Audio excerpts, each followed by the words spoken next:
Praise the Lord church. ये sister Ayesha हैं और इनकी गवाही है, इनकी 2 गवाहियाँ हैं। ये कह रही हैं कि इनकी आंटी जो पाकिस्तान में बीमार थी और उनका ईमान था कि अगर पास्टर मंजूर उनके लिए दुआ करेंगे फ़ोन पे तो वो ठीक हो जाएंगी। तो इन्होंने पास्टर जी से रिक्वेस्ट की कि वो उनके लिए दुआ करें और उनका फ़ीवर इतना तेज़ था कि वो उनको ब्रीदिंग इश्यूज़ थे।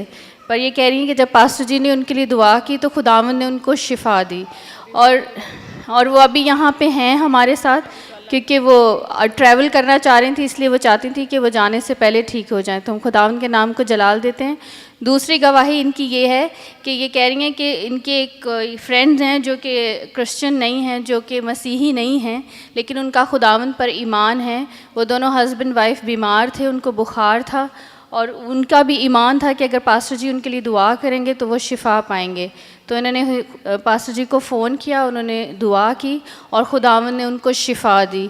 तो हम खुदावंद के नाम को जलाल देते हैं जिसके लहू में शिफा है। हालेलुया! जोरदार तालियां बजाएं और यीशु के नाम को जलाल दें।